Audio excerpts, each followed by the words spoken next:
Think about the very first thought you had when you woke up this morning. Maybe it was dread, another day, another grind. Maybe it was worry, money, a relationship, something you've been putting off. Maybe it was nothing at all, just noise, just the blur of a mind running on autopilot. Now here's the part that might unsettle you. That thought, that tiny, invisible, seemingly meaningless flicker in your brain, is actively shaping your body, your income, your relationships, and your future. Not metaphorically, not in some vague inspirational poster way. Literally. That's the argument of a book called As a Man Thinketh, written in 1903 by a man named James Allen. And more than a century later, science and psychology keep proving him right. This is one of the shortest books ever written on the subject of personal transformation. It's barely 50 pages, and yet it has outlasted thousands of books 10 times its length. It's been quoted by world leaders, referenced by psychologists, and read by millions of people across more than a century. And the reason it endures is simple. James Allen didn't write a self-help manual. He didn't give you a 5-step system or a morning routine. He made one single claim and then spent every page proving it from a different angle. That claim is this: you are not what you wish you were. You are not what you say you are. You are what you think. And everything in your life, everything, is the living proof. Over the next 45 minutes, I'll walk you through every key idea in this book. We'll explore how your thoughts become your character, how they silently shape your circumstances, how they affect your physical body, why purpose is the difference between drifting and arriving, what achievement actually costs, and why the calmest person in the room is almost always the most powerful. But it all starts with a question most people never think to ask. What exactly is the relationship between who you are and what you think? Chapter 1. You are what you think. Imagine two people get laid off from the same company on the same Friday afternoon. Same department, same role, same severance package. They walk out the same door, into the same parking lot, under the same gray sky. One of them goes home and sits in silence. He replays the conversation with his manager. He thinks about how unfair it was, how his work was never appreciated, how the company chose the wrong people to keep. Over the next few days, that loop gets louder. He starts avoiding phone calls. He tells himself the job market is terrible. He watches the news and finds evidence everywhere that things are getting worse. He stops exercising. He sleeps later. A month passes, then 2. He hasn't sent a single application. Not because there aren't opportunities, because the story inside his head has already decided the ending. The other person goes home and sits in silence too. She feels the same sting, the same disbelief. But somewhere in that first evening, a different thought takes root. Not a cheerful one, not toxic positivity, just a quiet shift. She thinks, I didn't choose this, but I can choose what I do with it. The next morning, she wakes up early. She updates her resume. She reaches out to people she hasn't talked to in years. She starts reading about industries she'd always been curious about but never explored. 3 months later, she's in a new role. Not because she was luckier, not because she was more talented, because from the very first night, the thoughts she fed were different. That is the core of what James Allen is trying to tell you. Your character, the real you underneath the surface, is not some fixed thing you were born with. It's not coded into your DNA. It's not the result of where you grew up or what school you went to. Your character is the total sum of your thoughts. Every single one. The ones you chose on purpose, and the ones you let drift in without noticing. Allen uses a metaphor that has stayed with readers for over 100 years. He compares thought to a seed. Every action you've ever taken, he says, grew from a hidden seed of thought. You might not remember planting it. You might not even recognize it as yours. But nothing appears in your life without first appearing in your mind. And here's what makes this uncomfortable. He doesn't just mean your deliberate choices. He means the so-called spontaneous ones too. The outbursts you didn't plan, the impulse buy, the relationship you fell into without thinking. Alan would say none of those were random. They were the blossoms of thoughts you'd been watering for months or years without realizing it. Act is the blossom of thought, and joy and suffering are its fruits. Think about that for a second. If your actions are blossoms, then your results, your happiness, your pain, your success, your failure, those are the fruit. And the seed that started the whole chain was always a thought. So the real question isn't why is my life the way it is? The real question is what have I been planting? Alan goes even further. He says a noble character is never a matter of luck or favor. It's the natural result of long-cherished noble thoughts. And a destructive character, the same. It's the result of letting destructive thoughts live in your mind unchallenged, day after day, until they became the default. Nobody wakes up one morning and decides to become bitter, or anxious, or cruel. It happens gradually, one thought at a time, one small permission at a time, and the same is true in the other direction. Nobody becomes wise, or patient, or deeply kind by accident. It's built, thought by thought, like bricks in a wall. And here's the part that Alan says should fill you with hope rather than guilt. If you built it, you can rebuild it. If your character is the product of your thoughts, then the moment you begin choosing different thoughts, your character begins to change. Not overnight, not without effort, but with absolute certainty. You are the master of thought, the molder of character, and the maker and shaper of condition, environment, and destiny. That's not a motivational slogan.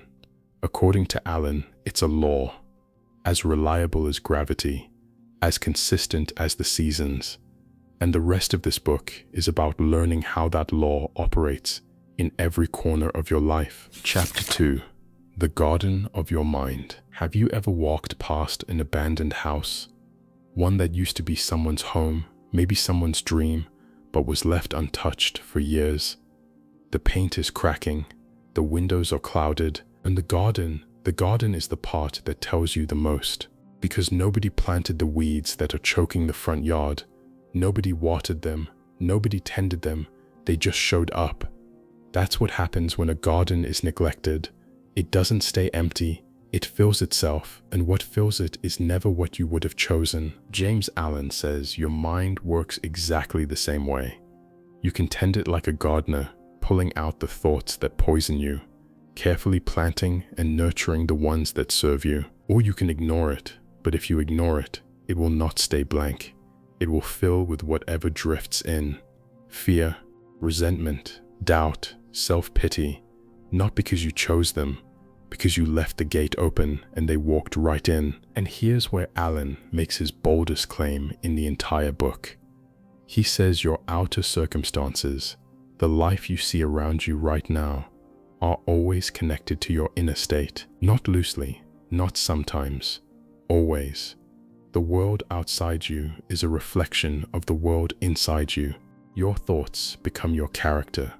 Your character shapes your habits, and your habits build your circumstances. Now I know what you might be thinking. That sounds nice as a philosophy, but what about people who are born into poverty? What about people who get sick through no fault of their own? What about genuine bad luck? Alan actually addresses this. He says your circumstances at any given moment don't represent your entire character. They represent a specific thought element within you that needed to surface so you could deal with it. In other words, difficult circumstances aren't always punishment. Sometimes they're the classroom you need to be sitting in right now. But here's the part he refuses to let you escape from. As long as you believe you are the victim of outside conditions, you will remain at their mercy. The moment you realize you are a creative power, that the soil of your life grows from seeds you planted in your own mind, that is the moment you become the rightful master of yourself. So what does this look like in practice? Alan gives 3 examples, and each one cuts deep because you've probably met every single one of these people. Picture a man who is desperately poor. He hates his situation. He dreams about a better home, better comfort, a better life. But when he goes to work, he cuts corners. He does the bare minimum.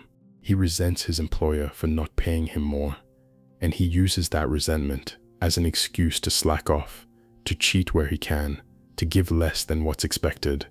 In his mind, he's justified. The pay is too low. The work is too hard. Why should he give his best to someone who doesn't value him? And Alan's response is devastating. This man, Alan says, does not understand the most basic law of prosperity. He is not just failing to rise out of his wretchedness. He is actually digging himself deeper, because every indolent thought, every act of deception, every moment of resentment is a seed, and those seeds are producing exactly the harvest you'd expect. More poverty, more stagnation, more bitterness. Now picture a second person, a wealthy man who suffers from a painful, persistent illness. He's willing to spend enormous amounts of money to cure it. The best doctors, the most expensive treatments. But there's one thing he absolutely refuses to change: his lifestyle. He eats excessively. He indulges without restraint.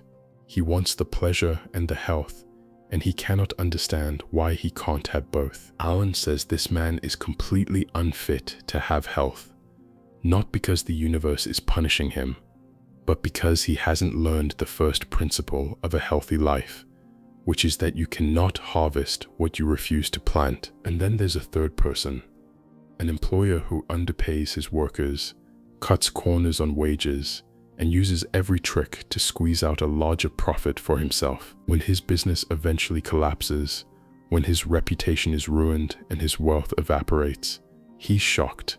He blames the economy. He blames his competitors. He blames his ungrateful employees. He blames everyone and everything except the one person who built this outcome brick by brick: himself. Now here's what makes these three examples so powerful.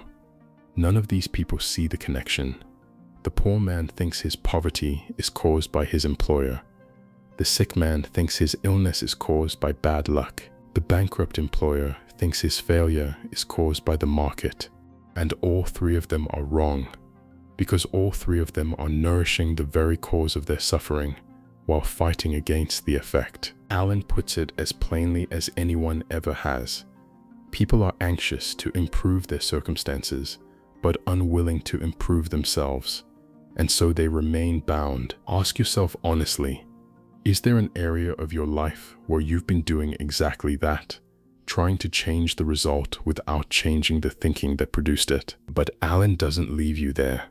He also shows what happens when the process works in the other direction. He says when you begin to shift your thoughts, truly shift them, not just repeat affirmations, but actually change the beliefs and patterns running beneath the surface, your circumstances begin to change in exact proportion, not approximately, not vaguely, exactly. And the mechanism is surprisingly simple. Thoughts crystallize into habits, and habits solidify into circumstances. That's the chain. Every time, fearful, indecisive thoughts become hesitant, passive habits, which build a life of dependency and missed opportunities. Hateful, resentful thoughts become aggressive, accusatory habits, which build a life of conflict and isolation. Lazy, dishonest thoughts become careless, cutting corner habits, which build a life of poverty and broken trust. But generous, loving thoughts become habits of kindness, which build a life surrounded by people who genuinely want to help you. Disciplined, purposeful thoughts become habits of focus and effort, which build a life of achievement and freedom. Courageous, self-reliant thoughts become habits of action, which build a life where opportunities seem to appear out of nowhere, but they didn't appear out of nowhere. You built the landing pad for them inside your own mind. Alan isn't saying you can control everything that happens to you. He's saying you can control the thoughts that determine how you respond. And over time, those responses become your reality. Not someday, not in theory, in your actual, observable, everyday life. The world is your kaleidoscope, and the varying pictures it shows you are the perfectly adjusted reflections of your ever-moving thoughts. Your mind is a garden, The question is not whether it will grow. It will grow no matter what. The question is, what are you growing in it? Chapter 3. The body listens. Have you ever met someone much older than you whose face seemed to glow? Not with makeup, not with any procedure, but with something that comes from inside? A kind of lightness that has nothing to do with age? James Allen describes a woman he personally knew who was 96 years old. 96. And he says she had the bright, innocent face of a girl, not because of genetics, not because of diet, because of the way she had thought for nearly a century. Her disposition was sweet, sunny, generous, and after 96 years, those thoughts had literally sculpted her face. Then he describes a man he also knew. This man was well under middle age. He should have been in his prime, but his face was drawn into harsh, jagged lines, pulled tight by years of frustration, discontent, and bitterness. Not one wrinkle on that face came from time. Every single one was carved by thought. Now Allen wrote this in 1903, long before modern science had anything to say about the mind-body connection. But think about what we know today. Chronic stress shrinks the prefrontal cortex and enlarges the amygdala. Anxiety floods the body with cortisol, which weakens the immune system, disrupts sleep, increases inflammation, and accelerates aging.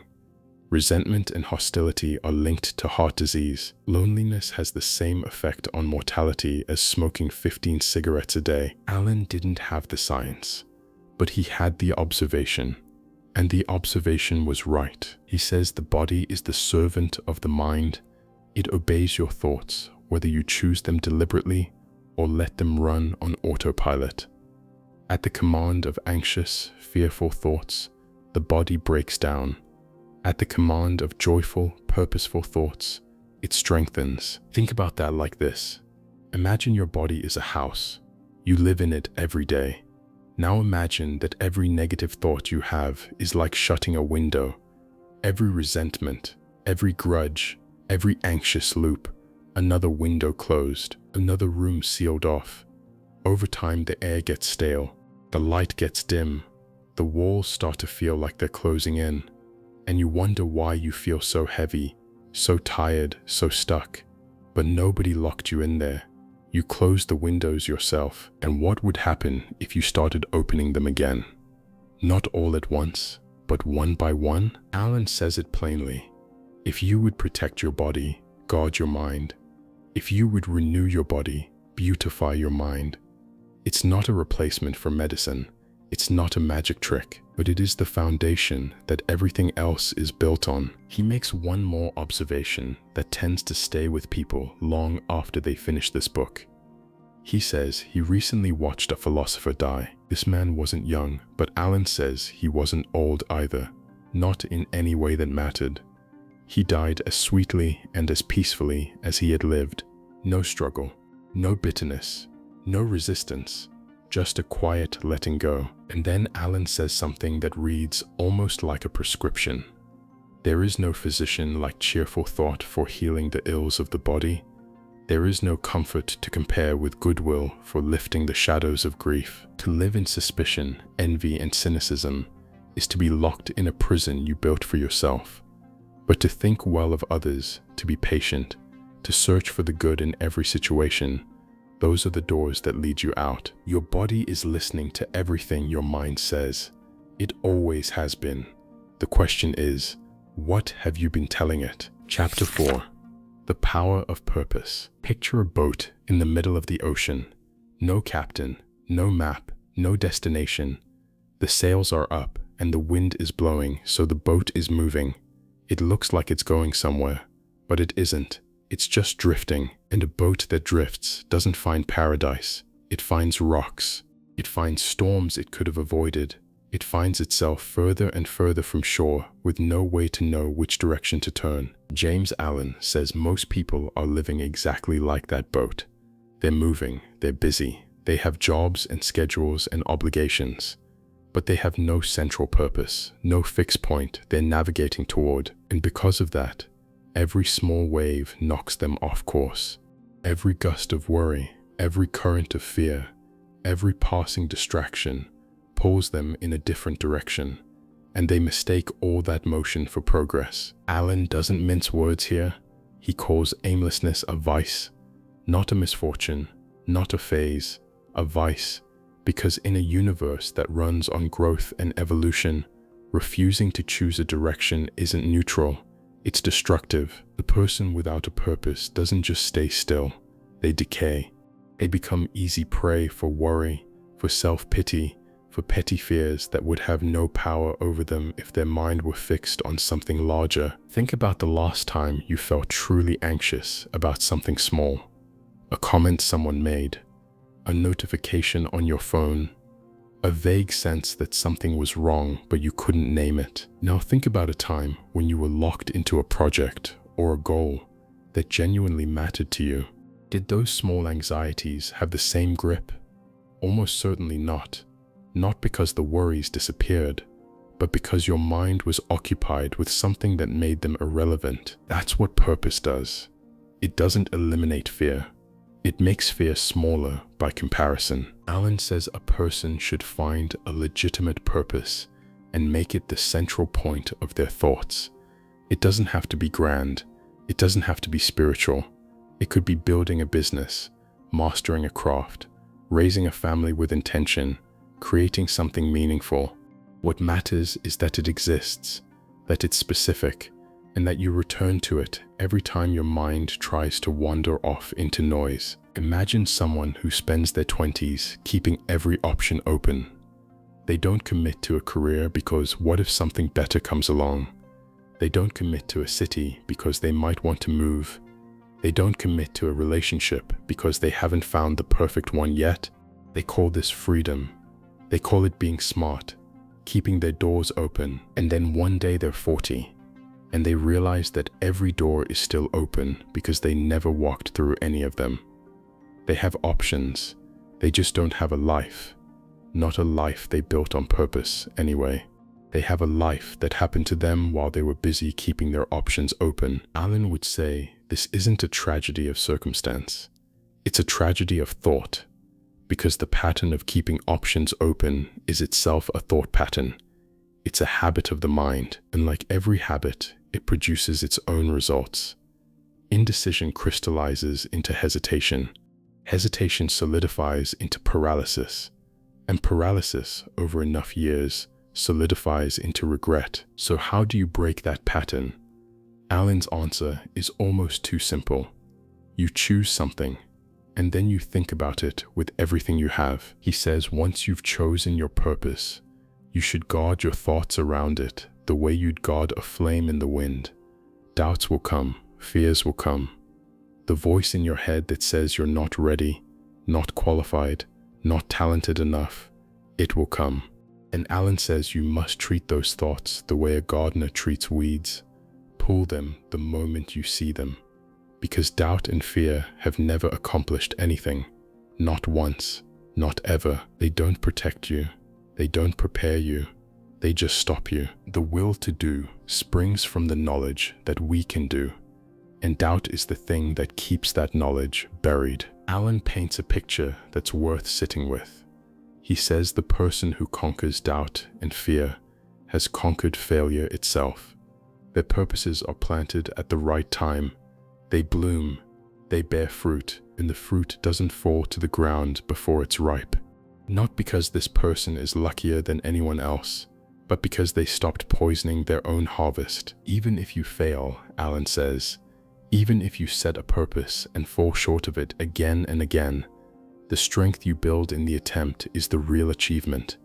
That strength doesn't disappear. It becomes the foundation for the next attempt, and the next.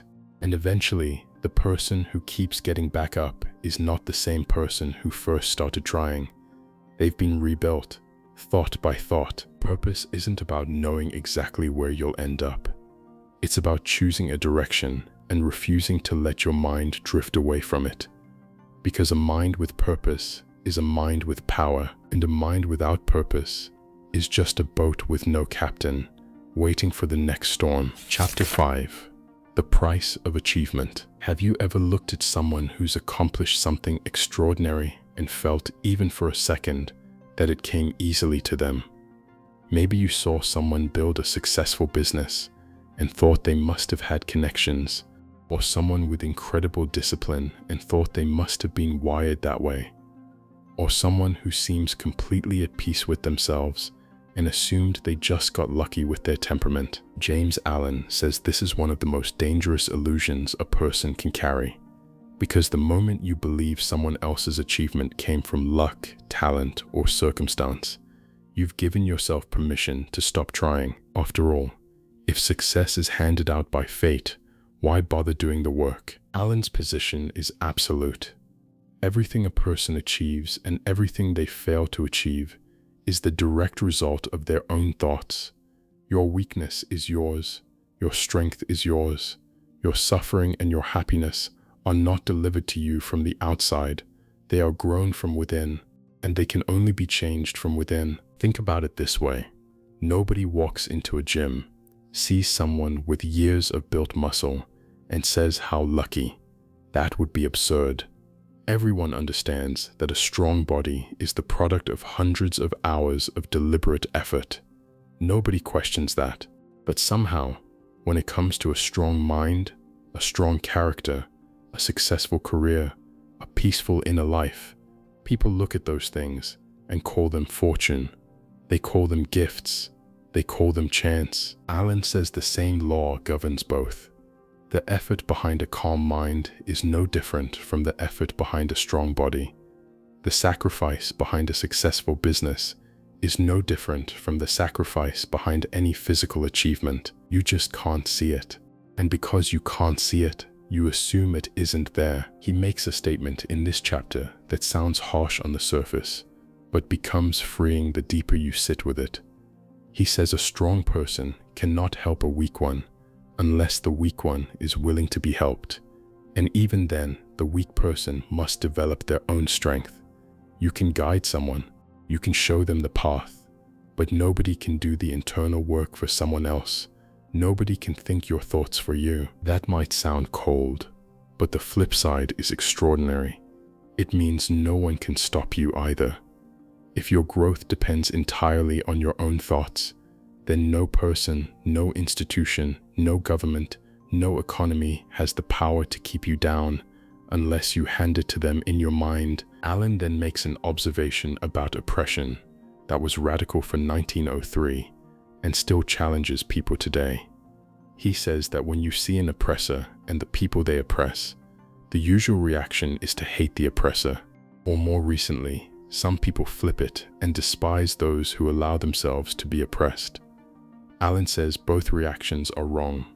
The oppressor and the oppressed are cooperating in ignorance. Both are trapped, both are suffering, and the only person who is truly free is the one who has conquered their own weakness, put away selfish thought, and risen above both roles entirely. Freedom isn't a circumstance, it's a state of mind, and it belongs to the person who has done the inner work to earn it. Allen then lays out what might be the simplest formula for achievement ever written.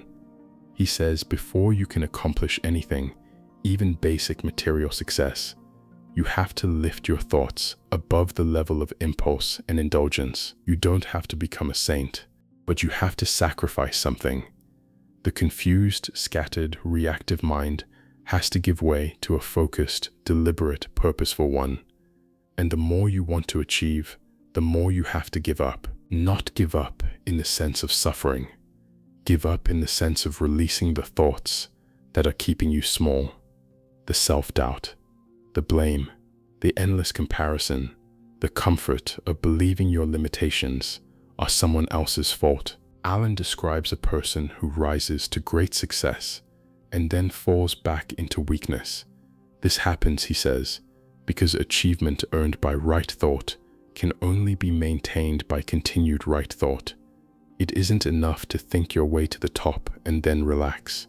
Victories won by disciplined thinking are lost the moment arrogant, lazy, or complacent thoughts take over. Many people give way exactly when success is assured.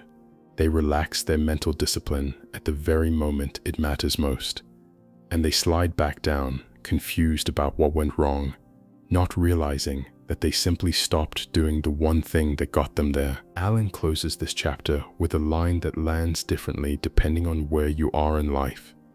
He says, "The person who would accomplish little must sacrifice little. The person who would achieve much must sacrifice much. And the person who would attain the highest things must sacrifice greatly." The price of achievement isn't talent. It isn't timing. It isn't connections. It's the willingness to control what happens inside your own mind, day after day, long after the excitement wears off. Chapter 6. Visions and Ideals. There's a young man working in a workshop. The hours are long, the air is stale, the pay barely covers what he needs. He didn't choose this life. It was handed to him by circumstances he had no control over. No education, no refinement, no connections, just a pair of hands and a clock that moves too slowly. But something is happening inside this young man that nobody around him can see.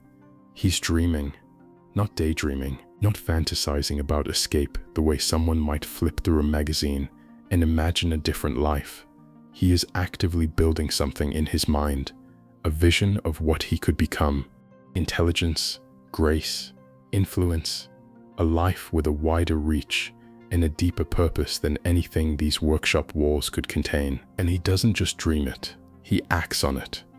Every spare minute he has, he pours into developing himself. Every small resource available to him, he uses. He reads when he can. He thinks carefully about the kind of person he wants to be. And slowly, so slowly that no one notices at first, his mind begins to change.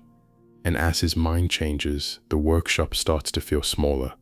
Not because the walls moved, because he grew. And then one day, the workshop can no longer hold him. It falls away from his life like old clothing that no longer fits. New opportunities appear, not by luck, not by coincidence, but because his expanding mind created a space for them to land. Years later, this young man stands at the center of enormous influence. He speaks, and people reshape their lives based on what he says. He has become what he once only imagined. He has realized the vision of his youth. He has become one with his ideal. James Allen tells this story not as a fairy tale, but as a law. He says the dreamers are the saviors of the world, not the idle wishers, not the people who lie on their couch and hope things get better.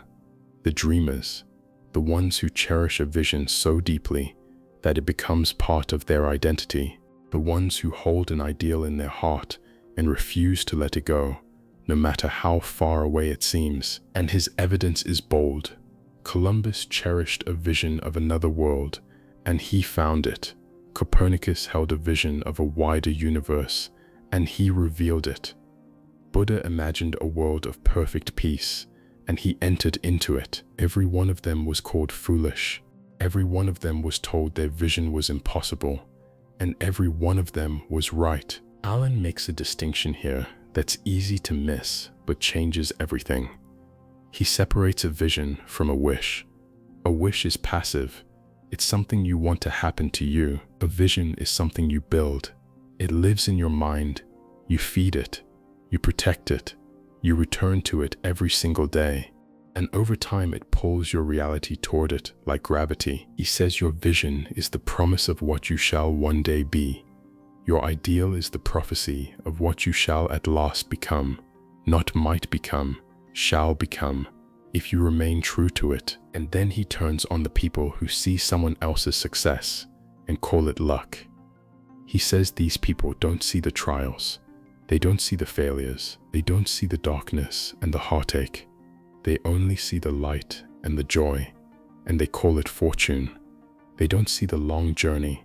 They only see the destination, and they call it chance. Chance is not. Gifts, powers, possessions, whether material, intellectual, or spiritual, are the fruits of effort. They are thoughts completed, objects accomplished, visions realized. Allen is telling you something that most people spend their entire lives avoiding. There is no shortcut. There is no lottery. The vision you hold in your mind and the ideal you carry in your heart Those are the blueprint. Your life will be built from them. Whether you build something magnificent or something miserable depends entirely on what you choose to envision. Chapter 7. Serenity. Here's a question worth thinking about. Who is the most powerful person in any room? Is it the loudest, the most aggressive, the one with the most money, or the most impressive title? Alan says no. The most powerful person in any room is the calmest one. And that calmness isn't something they were born with. It's something they earned through years of understanding how their own mind works. He describes the calm person as a shade-giving tree in a thirsty land, a sheltering rock in a storm. People are drawn to them not because of what they say, but because of what they radiate. Steadiness, self-control, a kind of unshakable inner gravity that makes everyone around them feel safer. Think about the people in your own life who carry that quality. The person who doesn't react when everyone else is panicking. The person who listens fully before they speak. The person whose presence alone seems to lower the temperature in a heated room. That isn't personality, that's mastery. And according to Alan, it's available to anyone willing to do the work of understanding their own thoughts. He says the more tranquil a person becomes, the greater their success, their influence, and their power for good. Even in something as ordinary as business, people prefer to work with someone who is steady and composed, not because calmness is impressive, because calmness is trustworthy. And trust is the foundation of everything. Alan acknowledges what most of us already know. Most people ruin their own happiness, not through dramatic catastrophes, but through small explosions of temper, through unchecked anxiety, through the habit of reacting before thinking. They destroy their own peace and then wonder why peace never comes. And then Alan ends the entire book with a passage that reads almost like a prayer. He says the sunny shore of your ideal is waiting for you. Keep your hand firmly on the helm of thought. In the ship of your soul sits a commanding master. That master does but sleep. Your job is to wake it. Self-control is strength. Right thought is mastery.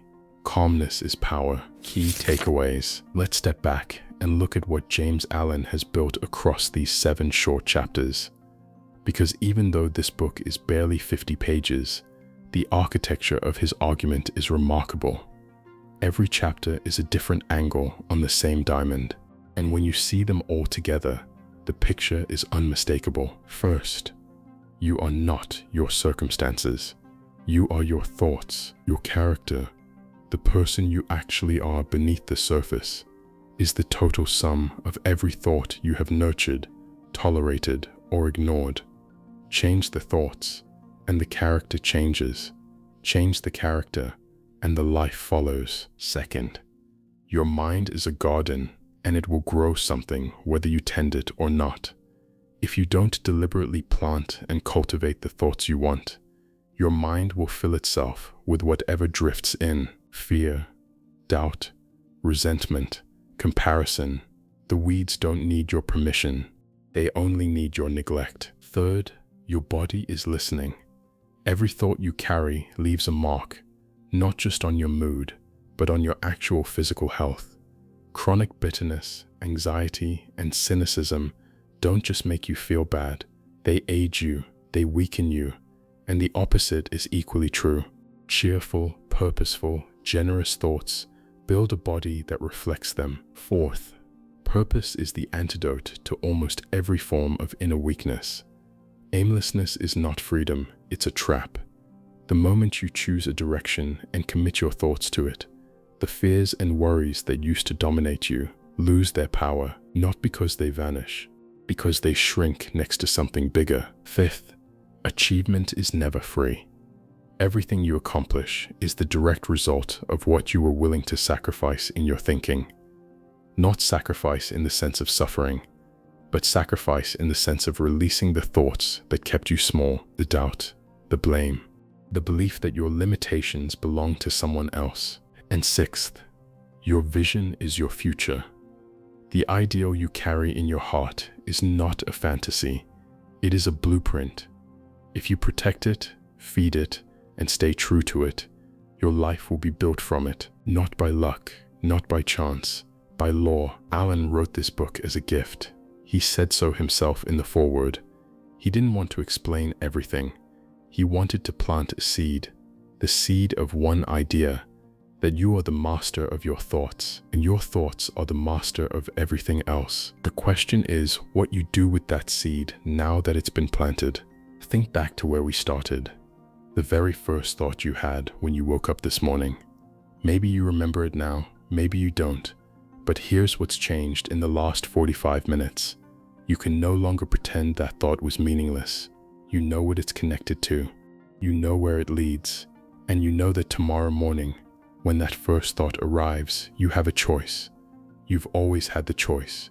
You just didn't know it mattered. So here's what I want to ask you, and I mean this as a real question, not a rhetorical one.